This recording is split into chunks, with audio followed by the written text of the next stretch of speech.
एक सुंदर चरित्र है अशोक सुंदरी का। अशोक सुंदरी जी की उम्र थी 9 वर्ष। भगवान शंकर मां पार्वती की सुपुत्री अशोक सुंदरी 9 वर्ष की थी। काशी में भ्रमण कर रही थी क्योंकि काशी उनको प्रिय था।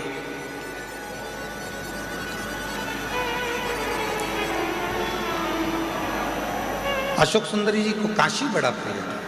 काशी में रह रही थी, काशी में भ्रमण कर रही थी और भ्रमण करते करते काशी की धरा पर अशोक सुंदरी एक दिन बाबा विश्वनाथ जी के पास में पहुंच गई, अपने पिताजी के पास। जब जाकर देखा तो पिताजी तो तप साधना में लीन थे। अशोक सुंदरी ने देखा कि पिताजी तो तप साधना में लीन है, अब मैं किसके पास जाऊं। तो अशोक सुंदरी फिर दौड़ लगाई, अपनी मां को खोजने लगी, माता पार्वती जी। उस समय पर मां जगतजननी जगदम्बा अंबा माता पार्वती मैया असुरों का संहार करने के लिए गई थी। मां जगतजननी को ढूंढ, पार्वती जी मिलती नहीं।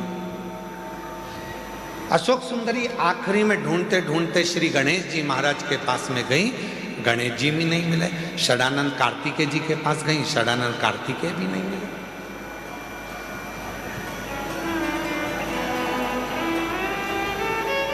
बहुत ढूंढा अशोक सुंदरी जी ने, ना पिताजी मिल रहे हैं, ना मां मिल रही है, ना गणेश जी मिल रहे हैं, ना कार्तिकेय जी मिल रहे हैं। आखिरी में अशोक सुंदरी एक स्थान पर एक वृक्ष के नीचे बैठ गई, मौन होकर। और जो बात हमने आपसे पहले भी कही, आज फिर कहते हैं, जब तुम्हारे मन में अशांति उत्पन्न हो, जब तुम्हारे मन के अंदर बहुत ज़्यादा टेंशन हो, अशांति हो, चिंता हो, डिप्रेशन हो, कहीं मत जाओ। एक किसी वृक्ष के नीचे कुछ देर के लिए, ये प्रकृति ने जो हमको वृक्ष दिए हैं, ये हमारे डिप्रेशन को, हमारी अशांति को शांत करने के लिए दिए। किसी वृक्ष के नीचे 10 मिनट के लिए मौन होकर बैठ जाओ और बाबा के ओम नाद का स्मरण करिए। ओम नाद का स्मरण।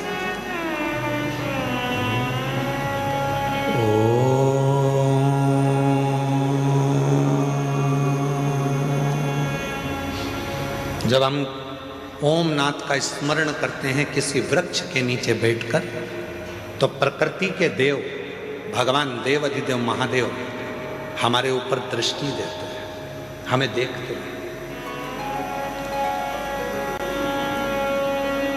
शिव महापुराण की कथा में लिखा है, गर्ग संहिता में लिखा है, पद्म पुराण में लिखा है, नर्मदा पुराण में लिखा है, स्कंद पुराण के रेवा खंड में लिखा है, जो पुण्य नदी के तट पर भजन करने में मिलता है, जो पुण्य तीर्थ में जाकर भजन करने में मिलता है, जो पुण्य घर से बाहर निकलकर भजन करने में मिलता है, वो पुण्य एक वृक्ष के नीचे बैठकर ओम का नाद करने से तुरंत प्राप्त हो जाए। वो पुण्य प्राप्त है। आजकल लोग राहु का नाम सुनते ही घबरा जाते हैं।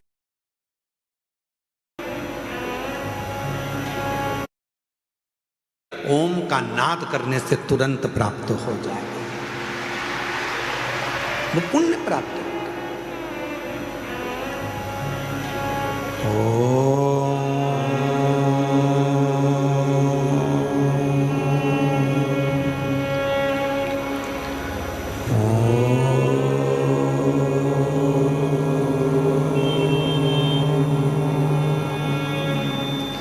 एक नाद शिव से मिलने का।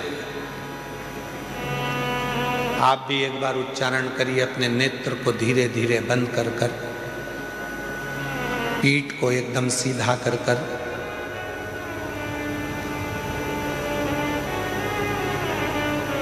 दोनों भुकुटियों का स्मरण मध्य बिंदु में कर कर, इस ओम को लंबी गूंज के साथ अपने मुख से उच्चारण कर रहे हैं।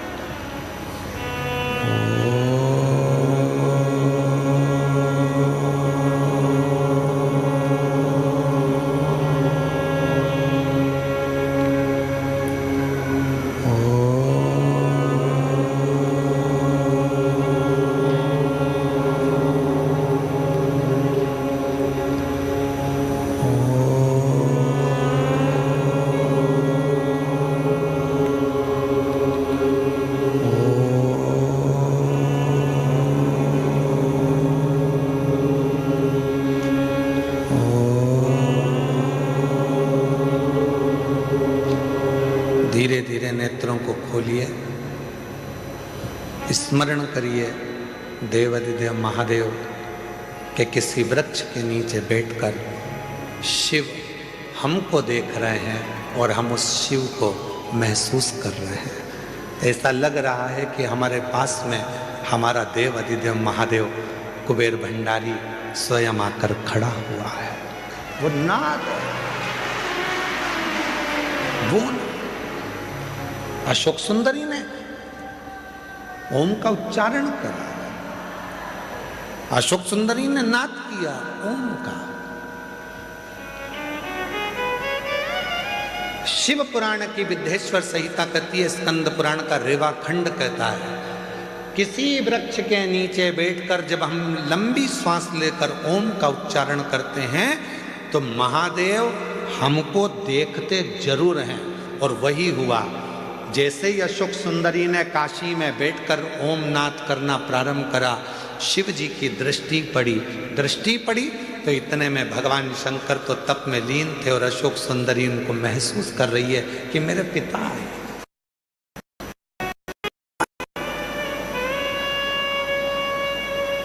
अशोक सुंदरी ने, पिताजी बहुत प्यास लग रही है,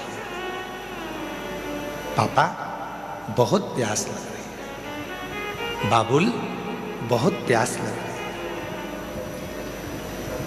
जिंदगी में यदि किसी बाप बेटी का प्रेम देखना है, जीवन में किसी पिता और पुत्री का प्रेम देखना है तो दो जगह पर देखिएगा। एक देखिए देवाधिदेव महादेव और अशोक सुंदरी का प्रेम, और दूसरा देखिए नरसिंह मेहता और नानी भाई का प्रेम। दोनों संबंध क्या है, रिश्ते क्या है, नाते क्या है, एक बाप और बेटी का स्नेह क्या होता है, ये शिव पुराण बता सकता है। एक बाप और बेटी का स्नेह क्या होता है, ये शिव पुराण बता सकता है।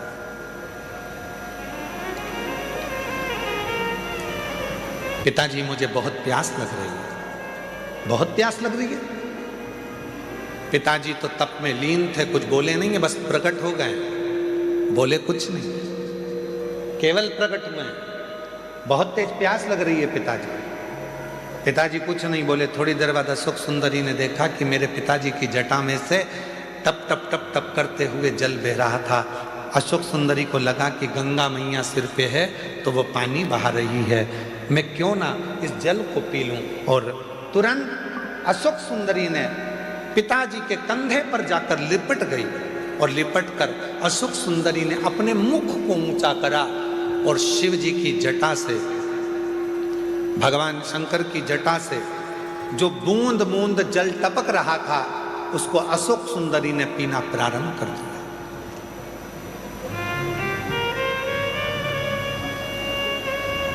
तीन बूंद मुख में गई, चौथी बूंद मुख में गई, पांचवी बूंद मुख में गई, छठी बूंद मुख में गई और सातवीं बूंद जैसे ही मुख में जा रही थी इतने में मां जगत जननी जगदम्बा अम्बा दौड़कर सिंह पर चढ़कर अपनी बेटी के पास दौड़कर आ रही थी।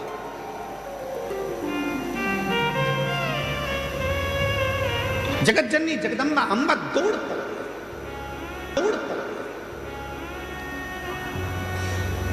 सुंदरी सुंदरी सुंदरी सुंदरी अशोक सुंदरी सुंदरी सुंदरी क्या बोले।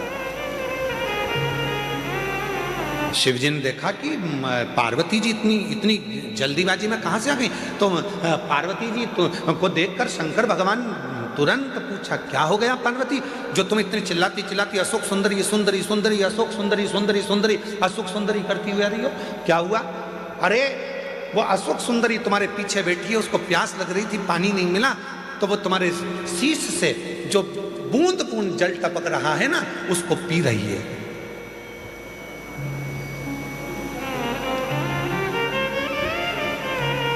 पार्वती जी बोली, वो बूंद बूंद जल को पी रही है। शिव जी बोले, तो गंगा ने तो जल नहीं टपकाया, गंगा ने तो एक बूंद जल नीचे नहीं गिराया।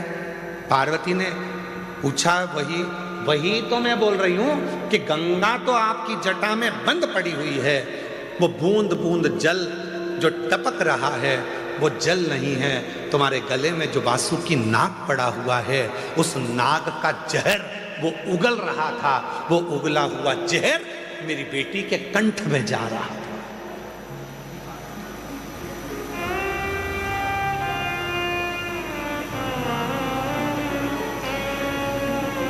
वो वासुकी नाग का उगला हुआ जहर मेरी बेटी के कंठ में जा रहा है।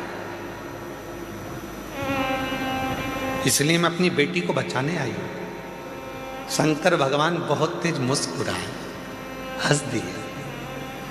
शिव जी ने कहा, पार्वती तुम मुझे जान नहीं पाई। सुन लेना दुनिया के लोगों,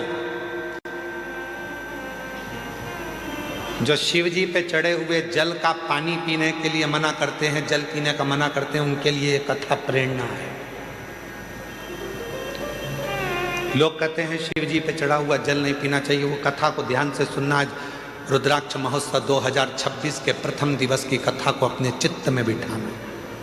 शिव जी हंसे, पार्वती से कहा, पार्वती तू मुझे अभी तक समझ नहीं पाई है। पार्वती ने पूछा, क्यों? तूने क्या कहा?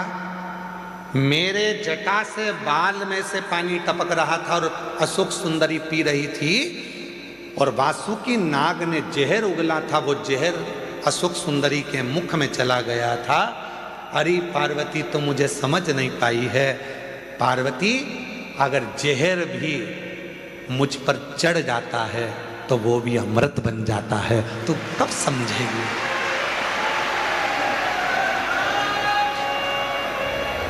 दुनिया के लोग कहते हैं शिव जी पे चढ़ा हुआ जल नहीं पीना चाहिए, उनके लिए यह अशोक सुंदरी और काशी का संवाद कहता है कि शंकर भगवान के जटा में गले पर कालिया विष अपना वासुकी नाग अपना विष उगल रहा था, और वो विष जटा में से टपक रहा था, जिनको अशोक सुंदरी ने पी लिया था। पार्वती तू मुझे समझी नहीं है। पार्वती, एक बेल पत्र मुझ पर चढ़ती है तो वो औषधि बन जाती है, एक दुर्वा मुझ पर चढ़ती है तो वो औषधि बन जाती है, एक बेर मुझ पर चढ़ता है तो औषधि बन जाती है, एक चावल का दाना मुझ पर चढ़ता है धान्य, वो औषधि बन जाती है।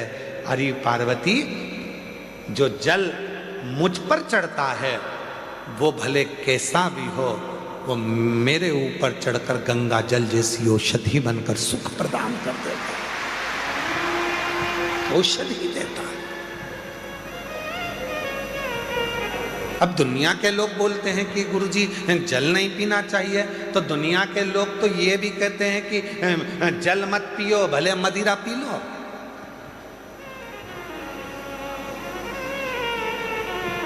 दुनिया के लोग तो बड़े बड़े अच्छे अच्छे हीरो भी गुटखे का प्रचार कर रहे हैं, खा लो गुटखा। शिव महापुराण की कथा कहती है, भगवान शंकर का चरित्र कहता है, माँ भगवान दक्ष प्रजापति ने माँ जगत जननी दुर्गा भवानी से एक बेटी मांगी, और बेटी मांगने पर उन्होंने कहा कि माँ एक बेटी और हो जाए। माँ जगत जननी ने मना कर दिया कि तुम्हारे घर में पहले से 60 लड़कियों ने जन्म ले लिया, फिर एक बेटी और क्यों चाहिए? तो कहा, कन्यादान करने में जो सुख है वो सुख कहीं नहीं, सुख वो सुख कहीं नहीं।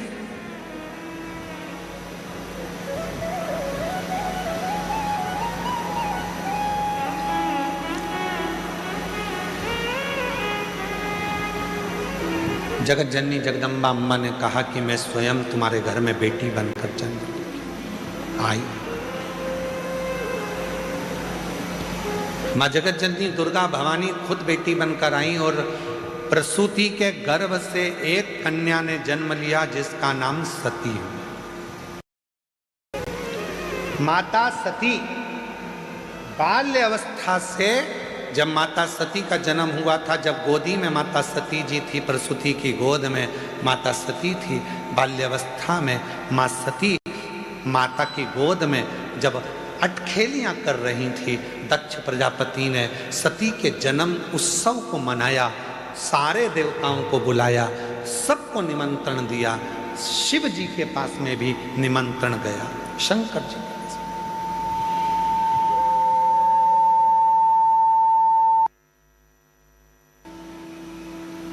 निमंत्रण सबके पास गया। सती मैया का जन्म हुआ है, सारे देवता सब माता सती का दर्शन करने के लिए सब आए। सती मैया अपनी अटखेलियां में लगी हुई थी, छोटी सी थी, गोदी में पड़ी हुई थी, गोदी में खेल रही थी, माँ की गोद में माता सती खेल रही। किसी देवता को माँ सती ने नहीं देखा, अपनी अटखेलियां करेगी। भगवान नारायण भी आए, लक्ष्मी जी भी आई, ब्रह्मा जी भी आए, ब्रह्मणी भी आई, इंद्र भी आए, इंद्राणी भी आई, गरुण भी आए, वरुण भी आए, सारे 33 कोटि देवता आए। तब तक माता सती ने किसी को नहीं देखा, पर जैसे ही भगवान देव अधिदेव महादेव सती मैया के सामने जैसे ही पहुँचे, गोदी में सती सोई थी, प्रसूति की गोद में सती सोई थी, और सती जैसे ही शिवाय, सती का ध्यान शंकर भगवान पर टिक गया। जैसे शंकर की कथा सुनने वाले, शिव महापुराण की कथा सुनने वाले कैसे होते हैं?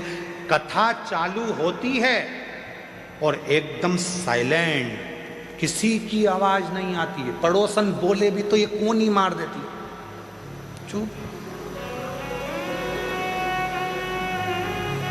और पूरे इतनी संख्या में 2 माता भगवान देव अधिदेव महादेव ने सती को देखा। दक्ष प्रजापति को बुलाया और बुलाकर कहा, दक्ष प्रजापति जी, इस सती, ये मेरी जगत जननी जगदम्बा अम्बा तुम्हारे घर में आई है, सती तुम्हारे घर में प्रकट हुई है, इसका आदर करना, सम्मान करना, सत्कार करना। जिस घर में बेटी का अपमान होता है, जिस घर में बेटी का आदर नहीं होता है, जिस घर में बेटी का सत्कार नहीं होता है, एक दिन वो घर में धीरे धीरे लक्ष्मी संपदा वैभव समाप्त होते चले जाता है।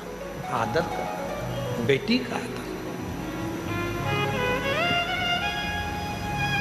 और आपका पूरी कथा को उठाकर देख लीजिए, दक्ष प्रजापति ने ना सती का सम्मान करा, ना सती जी के पति का सम्मान करा, ना सती का आदर करा, ना सत्कार करा। आखिरी में हुआ क्या? दक्ष प्रजापति का सिर कट गया और बकरे का मुख लग गया। सम्मान दो।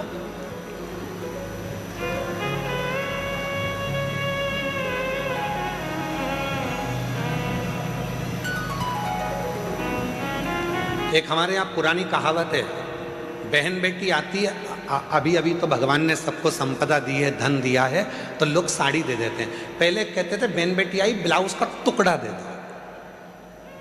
क्या दे दो? अरे जम के तो बोलो, ब्लाउज का टुकड़ा। ऐसा घड़ी बना हुआ रहता था ऐसा, और 60, 70, 80 रुपए में मिल जाता था। ऐसा अच्छा बढ़िया पन्नी में धरा है।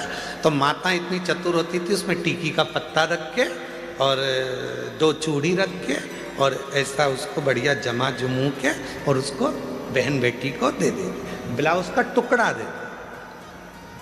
क्यों? दक्ष प्रजापति अपने राजसभा में, अपनी सभा के अंदर सती को एक जमीन का टुकड़ा नहीं दिया था बैठने के लिए, तो वो दक्ष प्रजापति का घर भी गया और शीश भी गया।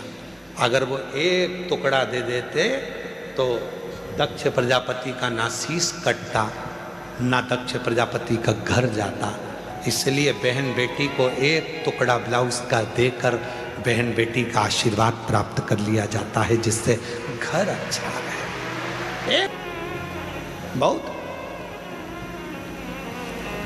दो शब्द हैं, जरा ध्यान से सुनिएगा। एक होता है चरण में रहना और एक होता है शरण में रहना।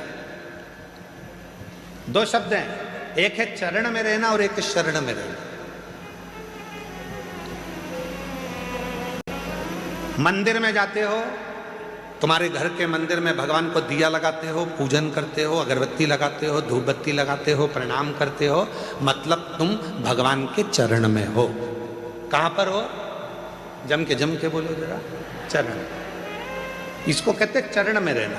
अब शरण में रहना किसको कहते हैं? मंदिर में जाकर प्रणाम कर कर, दिया लगाकर, बत्ती लगाकर, अगरबत्ती लगाकर, नमन कर कर, दिया बत्ती नी भी करी, बस भगवान के मंदिर के सामने चले गए और भगवान के मंदिर के सामने जाकर फिर तुम अपनी नौकरी पे, अपनी सर्विस में, अपनी दुकान पर, अपने व्यापार में तुम चले गए। मतलब दिन भर, जब तक दूसरे दिन तक तुम भगवान के सामने नहीं पहुंचते, तब तक भगवान की शरण में तुम बने हुए हो। कहीं पर भी चले, कहीं पर। हमारा एक नियम है, हम जब भी कहीं कथा करने के लिए जाते हैं तो यहाँ बाबा के साष्टांग दंडवत करके बाहर तो हम ज़्यादा निकलते नहीं है तुम्हारे चक्कर में, क्योंकि हम दंडवत करें तुम हमारे ऊपर दंडवत कर दो। तो दरवाज़ा लगा रहता है और हम वहीं से दंडवत करके और वहाँ की धूल को, मिट्टी को शरीर से अच्छा मल के लगाकर और कथा करने के लिए चले जाते हैं। क्यों? कि बाबा हम जब यहाँ से जाएं, जब तक आए तेरी शरण में रहे। और आप तो किस्मत वाले हो, चरण में भी तुम हो और शरण में भी तुम हो, दोनों तुम हो। आज बाबा के चरणों में भी बैठे हो और शरण में भी बैठे हो। सती मां माता प्रसूति की गोद में, शिव सती को देख रहे हैं और सती मैया एक टकटकी लगाकर शिव को देख रहे हैं।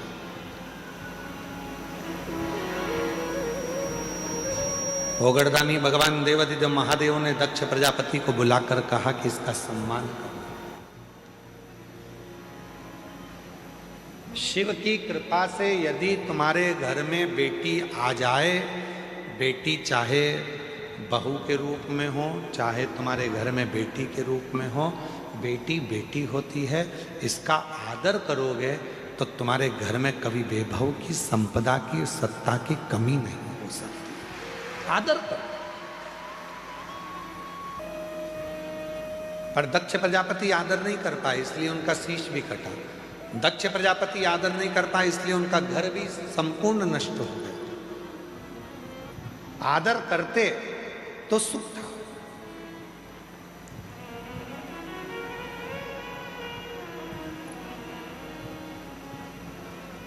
बेटी, अन्न और पानी, थोड़ा ध्यान दीजिएगा। क्या क्या चीज है, जम के बोलो। पहले नंबर पर बेटी, दूसरे नंबर पर अन्न जिसको हम पाते हैं, तीसरे नंबर पर पानी जिसको हम पीते हैं। इन तीन का आदर हमेशा होना चाहिए। आजकल बड़ी बड़ी पार्टियों में पानी की बोतल रख दी जाती है, लोग पानी पीते हैं, आधी बोतल पानी पिया और फेंक दिया। आधी बोतल पानी पिया और फेंका।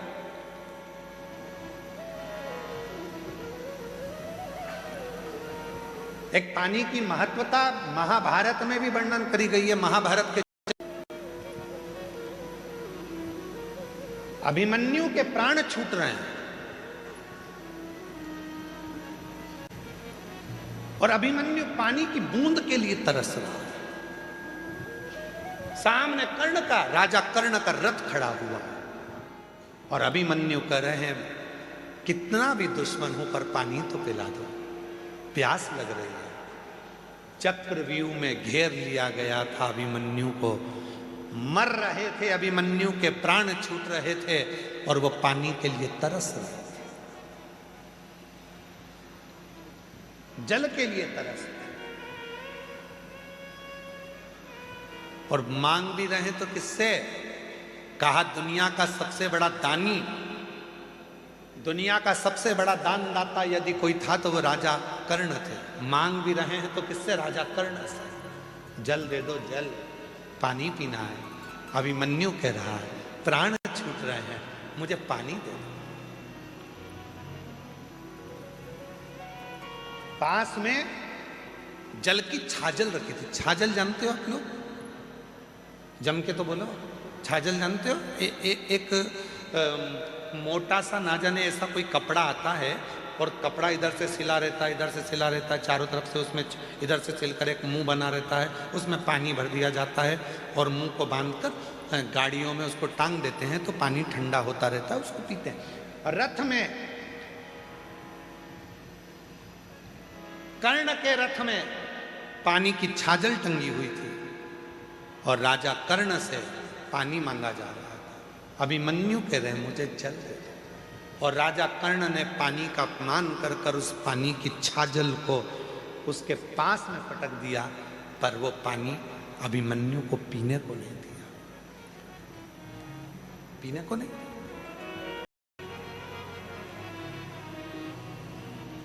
जल का अपमान किया। हमारा निवेदन है शादियां करो आप, मना नहीं है, शादियों में पानी भी रखो, मना नहीं है, पर वो पानी की जो बोतल है उस पानी पर एक लाइन बोतल में लिख देना चाहिए कि मैं जल हूं, आने वाले समय का कल हूं, मेरा सदुपयोग करो। बोतल में पानी बच जाए तो जेब में रख लो, बाद में पीना। इस जल का तुम सम्मान करोगे तो आने वाला कल तुम्हारा सम्मान करेगा। मैं जल हूं, आने वाला कल हूं, इसका आदर तुम करोगे तो तुम्हारा भी आदर होगा, वरना समय बड़ा गलत आएगा। एक एक बूंद जल के लिए मनुष्य तरस जाए, एक एक बूंद जल के लिए मनुष्य तरस जाए। जी जियो।